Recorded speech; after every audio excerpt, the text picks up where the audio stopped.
Mas, pelan-pelan saja. Napasmu terdengar sangat memburu, bisik wanita yang kini sudah sah menjadi istriku itu dengan nada yang sangat lembut, hampir seperti desiran angin malam. Aku hanya bisa mengangguk kaku.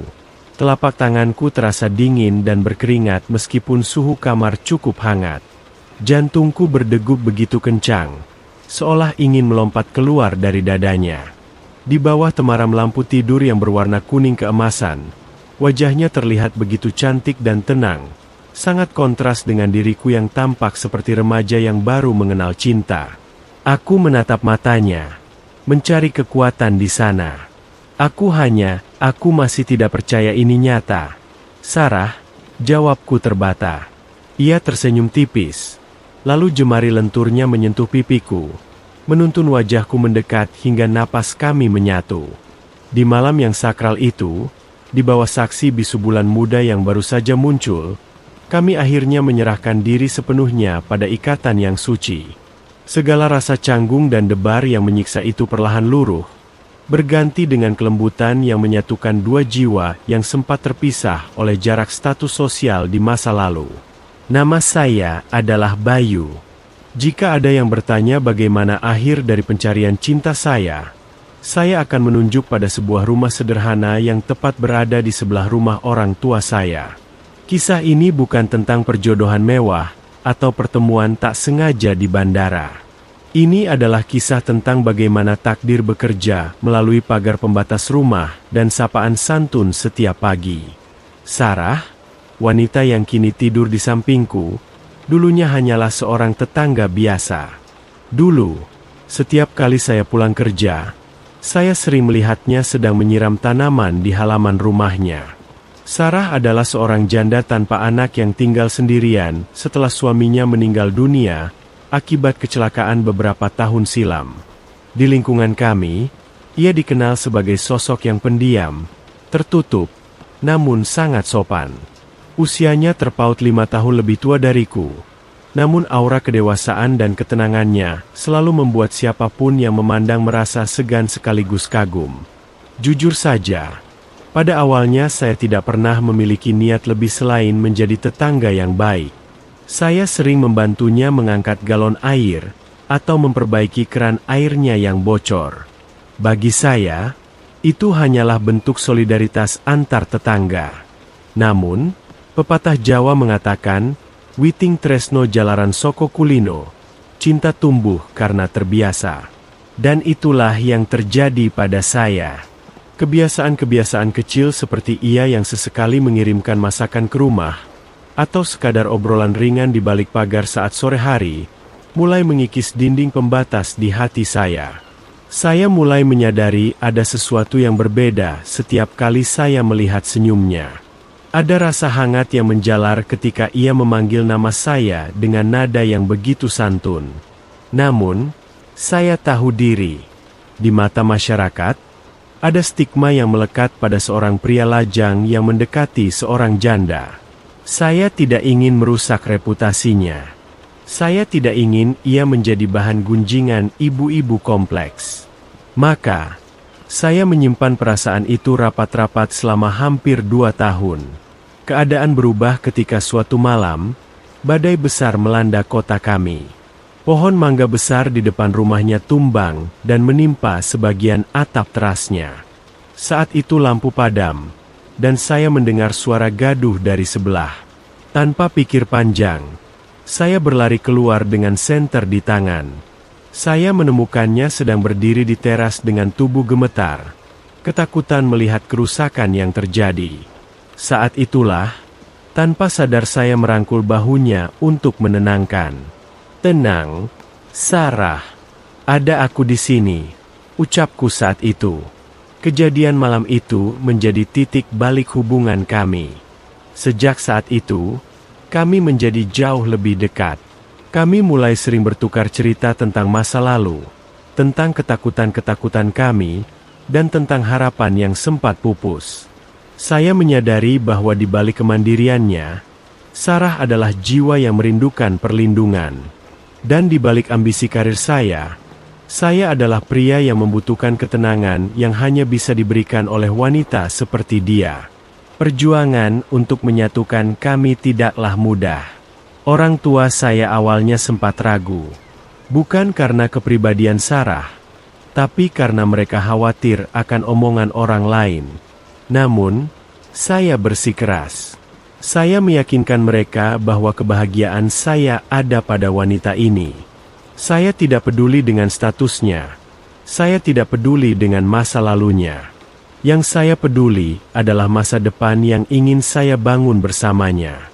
Setelah melalui proses pendekatan yang panjang dan penuh kehati-hatian, akhirnya saya memberanikan diri untuk melamarnya. Saya tidak akan pernah lupa wajah terkejutnya saat itu. Ia sempat bertanya, "Kenapa aku, Bayu? Masih banyak gadis di luar sana yang lebih pantas untukmu." Saya hanya menjawab sederhana, "Karena hatiku hanya merasa pulang saat bersamamu." Hari pernikahan kami berlangsung sangat sederhana. Hanya keluarga inti dan sahabat dekat yang hadir. Tidak ada pesta pora yang berlebihan, karena bagi kami, yang terpenting adalah sahnya ikatan ini di mata hukum dan keyakinan kami. Dan tibalah kami pada malam itu. Malam pertama yang selalu dianggap sakral bagi setiap pasangan suami istri.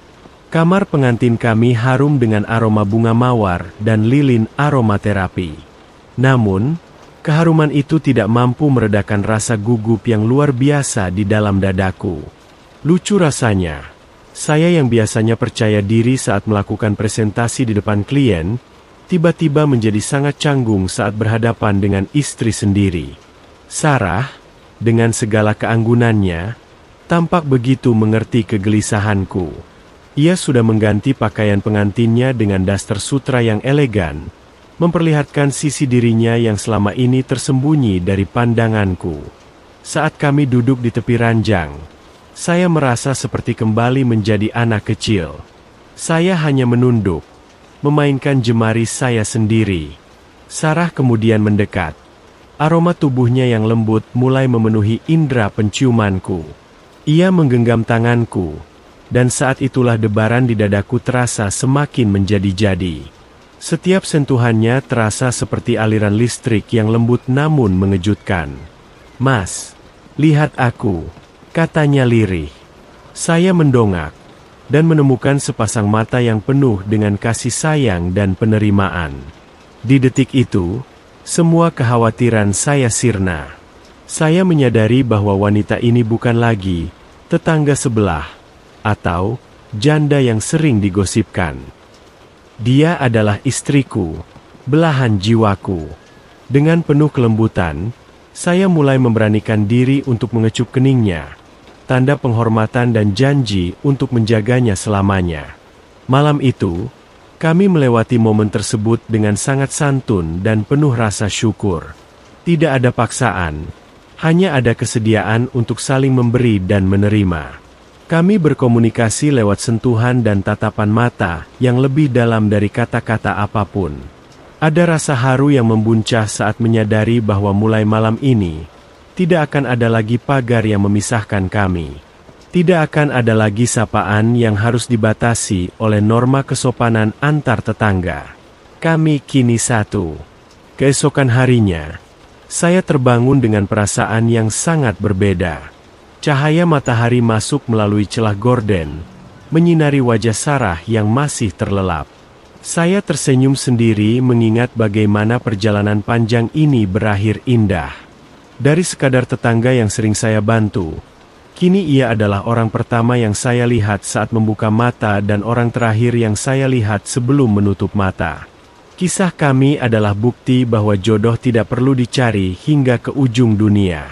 Terkadang, ia hanya berjarak beberapa langkah dari pintu rumah kita, menunggu waktu yang tepat untuk dipertemukan dalam ikatan yang indah. Saya bangga bisa memiliki dia, dan saya akan selalu bersyukur atas takdir yang membuat janda tetangga sebelah itu kini resmi menjadi nyonya di rumah saya dan ratu di hati saya. Kini, setiap kali saya melihat tanaman di halaman rumahnya yang kini juga menjadi rumah saya selalu teringat masa-masa itu. Masa di mana saya hanya berani mencuri pandang dari balik jendela. Sekarang, saya bisa berdiri di sampingnya, menyiram tanaman itu bersama-sama, sambil merencanakan masa depan yang penuh dengan harapan. Kami tahu tantangan di depan mungkin akan ada, tapi setelah melewati malam pertama yang penuh debar dan keharuan itu, saya yakin tidak ada yang tidak bisa kami lalui selama kami saling menggenggam tangan. Bagi teman-teman yang sedang mencari cinta, percayalah bahwa setiap orang memiliki waktunya masing-masing. Jangan pernah memandang rendah seseorang karena statusnya, karena di mata cinta, yang ada hanyalah ketulusan hati. Sarah telah mengajarkan saya banyak hal tentang kesabaran dan keikhlasan, dan saya berjanji akan membalas semua itu dengan kesetiaan seumur hidup saya. Inilah akhir dari cerita saya, sebuah awal baru dari kehidupan yang jauh lebih bermakna bersama sang belahan jiwa.